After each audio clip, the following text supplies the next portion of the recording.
Istri kedua sang penguasa, episode 21. Rebecca sedari tadi gelisah sebab Aurora sama sekali tak bisa dihubungi.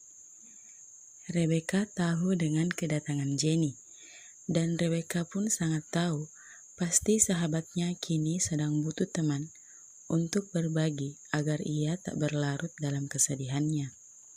Namun sudah 1 jam ia menghubungi ponsel Aurora, tapi selalu gagal. Kemana anak ini? Dia nggak mungkin bunuh diri kan? Cicit Rebecca, kemudian ia bergidik ngeri sendiri. Tidak, Aurora bukan wanita yang mudah putus asa. Aku akan ke apartemennya langsung. Wanita itu pun bergegas ke apartemen sahabatnya. Kebetulan hari ini mereka tidak ada jadwal kuliah. Ting tong.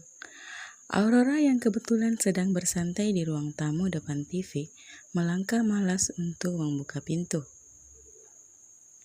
Begitu pintu terbuka, "Alhamdulillah," ucap Rebecca, namun tidak ditanggapi oleh Aurora.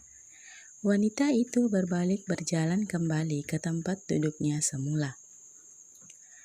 Rebecca langsung memeluk Aurora dari samping. "Jangan sedih ya, gue tahu lo wanita yang kuat," ucap Rebecca. Rebecca dapat melihat kesedihan di wajah sahabatnya. Ia tahu bagaimana perasaan sahabatnya sebab ia pernah mengalaminya. Aurora menoleh menatap Rebecca dan mengangguk dengan mata sembabnya. Matanya sudah kelihatan sipit karena menangis. Ini adalah pertama kalinya Aurora mengenal sesuatu yang bernama cinta.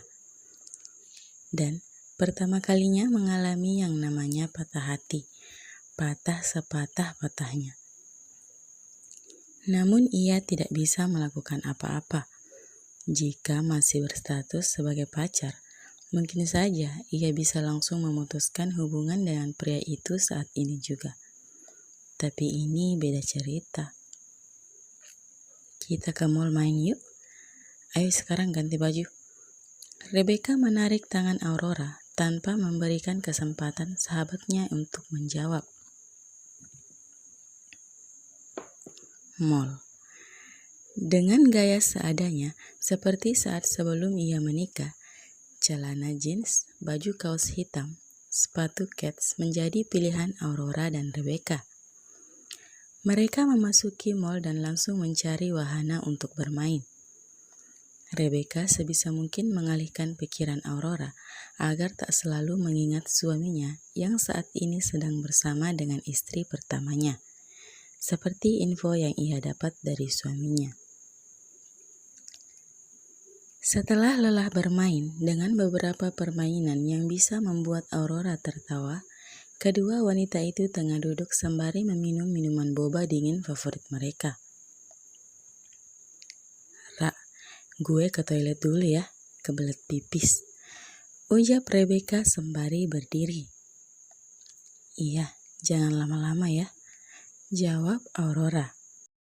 Sambil menunggu Rebecca, wanita yang sedang dilanda galau itu melihat sesuatu yang menarik perhatiannya. Ia berjalan menuju ke tempat itu. "Aku duluan," ucap seorang gadis belia saat Aurora telah memegang sepatu balet berwarna hitam yang dibumbui dengan aksen mutiara bagian depannya. "Tapi aku duluan yang mengambilnya," ujar Aurora. "Tapi aku duluan yang melihatnya," ujar gadis belia itu tak mau kalah. Aurora menatap datar gadis belia itu. "Maaf mbak, apa nih?" tanya Aurora kepada pegawai butik yang sedari tadi melihat perdebatan kecil kedua wanita berbeda usia itu. "Maaf mbak, sisa yang mbak pegang." "Pokoknya itu milikku, kakak cari saja yang lain." "Tapi aku menyukai ini." "Tapi aku membutuhkannya kak, Aku harus memakai sepatu ini ke pesta ulang tahun temanku besok. Aku mohon deh kak, berikan sepatu itu pada Putri. Kakak cari yang lain saja ya. Gadis belia yang bernama Putri itu rupanya sedang membujuk Aurora dengan wajah yang menggemaskannya. Lucu sekali. Batin Aurora. Aurora yang merasa tak terlalu membutuhkan sepatu itu pun mengalah. Ya udah deh, ini ambil. Gadis belia itu langsung bersorak gembira, lalu memeluk Aurora.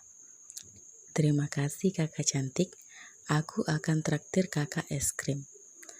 Ujarnya lalu ke kasir untuk membayar sepatu itu. Putri langsung menarik tangan Aurora menuju ke kedai es krim meski Aurora menolak, namun gadis itu tetap kekeh.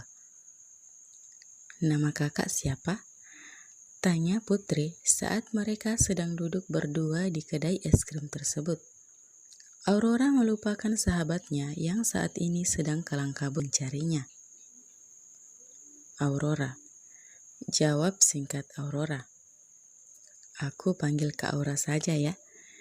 Putri memakan es krim coklat miliknya dengan sesekali memuji rasa es krim tersebut. Namun tiba-tiba ia menghentikan kegiatannya saat melihat sesuatu yang indah bergelantungan di leher yang Aurora. Bukannya itu batin Putri. Ada apa? Tanya Aurora saat melihat tatapan gadis belia di depannya. Kalung kakak cantik, kakak beli di mana? Tanya Putri penasaran. Ah, ini.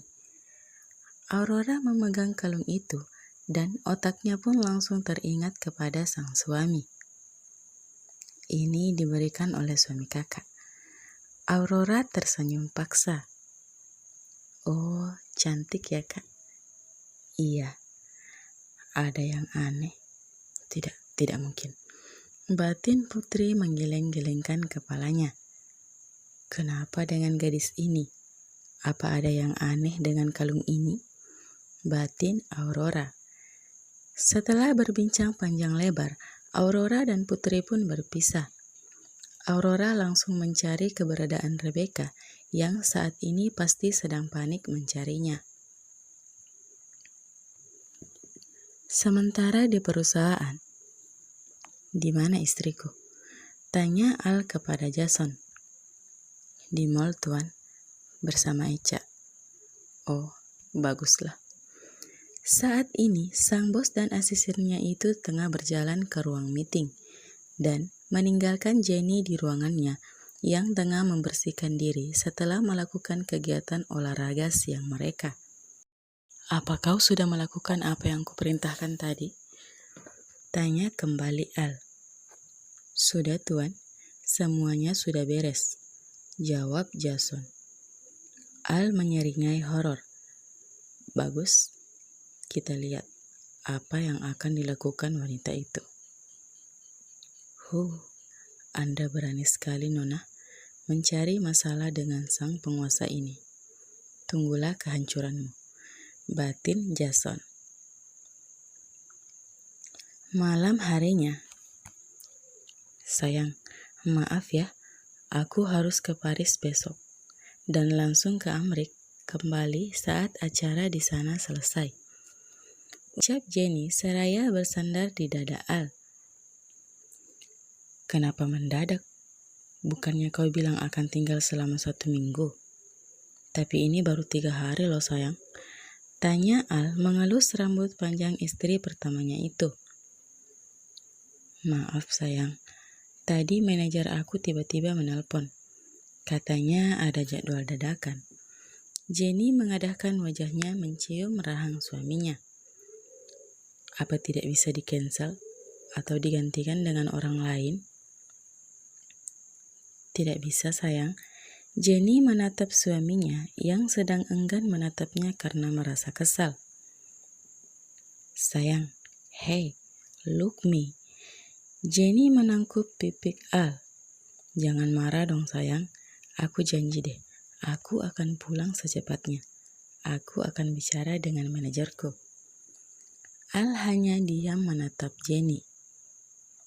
I promise. Ayo dong sayang, jangan marah dong. Bukannya sebaiknya kita memanfaatkan waktu kita untuk berolahraga? Kalau perlu sampai pagi. Goda Jenny seraya mengerlingkan sebelah matanya. Tanpa banyak bicara, Al pun langsung menyerbu daging lembut Jenny. Mudah sekali membujuknya. Jenny tersenyum dalam hati. Kegiatan itu pun berlangsung hingga beberapa jam, membuat Jenny terkapar tak berdaya akibat ulah Al.